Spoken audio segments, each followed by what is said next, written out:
Hello, it's John Bona with the Story of Liberty. Welcome.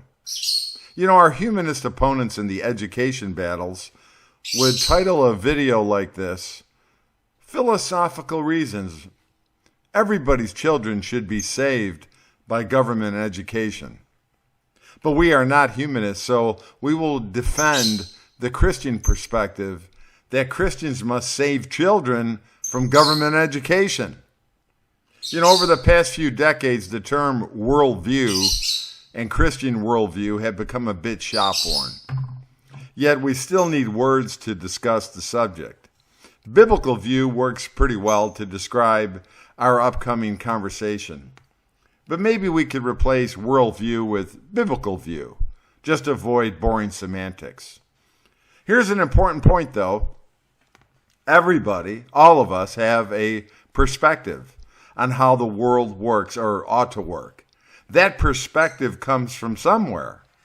The underlying ideas we accept about God, life, death, morality, science, language, truth, revelation, family, and a host of other concepts will normally be like bastards, conceived in sin. Oh, sinners that we are, it's normal that our ideas would be ill-conceived. This is just part of the spiritual battle, really, that we all struggle.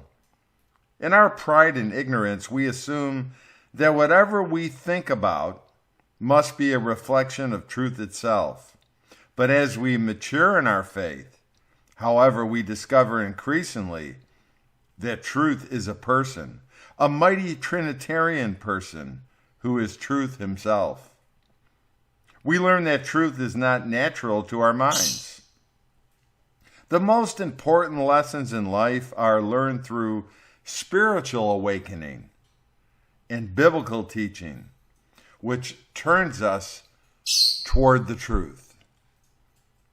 The central lesson taught in government schools is the irrelevancy of God in all things. This lesson is pervasive. The banning of Christian thought is universal. State schools forbid scriptural knowledge. Instructors, particularly, may not apply scripture to their subject area. Well, just consider the study of history, for example. A biblical perspective must include numerous principles that would shape the student's perception about the very nature and meaning of history. The student should learn that the God of the Bible providentially rules over the nations, directing their progress over time toward God's perfect plan for that nation. Students should make a careful study how the Lord punishes sinful and rebellious nations, and how he brings famine, war, disease, and curses for national disobedience to his law. The instructor should demonstrate how God will bring his wrath on nations that oppress the widow, the orphan, and the stranger. And he should illustrate how God has acted in history, keeping those promises of judgment and cursing. A careful study of history should consider that God establishes the borders and the habitations of every people.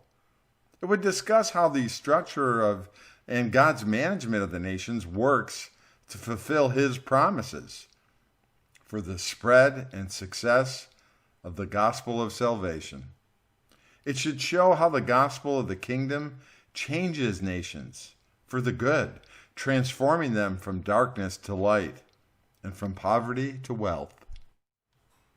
A proper study of history should include discussions about liberty, how it may be achieved and how it is lost. It would investigate the importance and application of Christ's reading from Isaiah in the synagogue, where he read, "I have come to proclaim release to the captives, to set free those who are oppressed."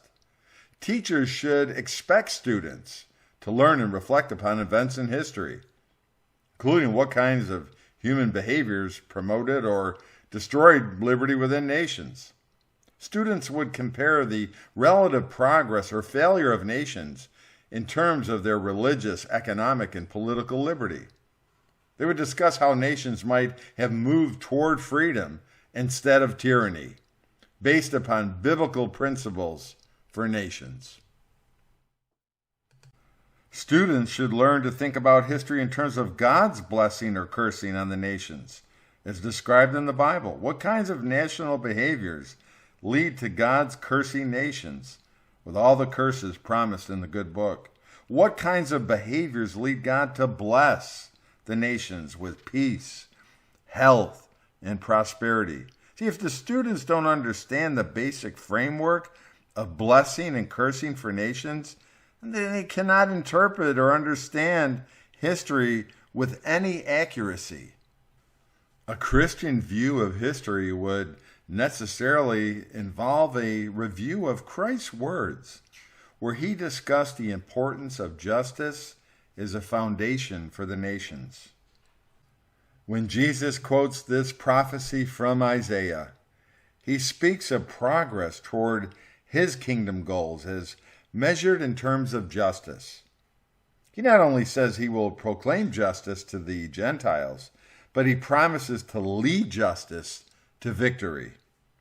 This promise envisions real change on earth within a historical context. Within history, Jesus will lead justice to victory. Further, Jesus testifies that in his name the Gentiles will hope. This means real hope for good in and through history. History is not hopeless. The Christian view of history fills us with hope for real victory of justice and good wrought by Christ and wrung from this sin-enslaved world. This, my friends, is a tremendously important message. Don't forget it. It announces the destruction of Satan's fortress and opens the future for fantastic hope, for better prospects for the entire human race in history. That message confronts and it demolishes the humanist narrative about the winding down of history and the final destruction of man in a dying universe. Our Christian worldview encompasses all these concepts and many more. Every student should learn these biblical ideals from an early age. Folks, they will not learn them through a government school where all true Christian thought is forbidden to be mentioned. The humanist educators, the only teaching, the only worldviews allowed for the students are theories that end in hopelessness and the irrelevancy of God in all things. Christian students should never be subjected to this hopeless education. God assigned us as Christian parents to rear godly children who have learned the faith of Christ in both word and practice. We must train up well-taught young adults prepared and ready for the good fight. There's a fight. This is our proper work as parents and grandparents. If we succeed, we must train our children biblically and keep them out of the degrading influence of public schools. Thank you for joining us for the Story of Liberty.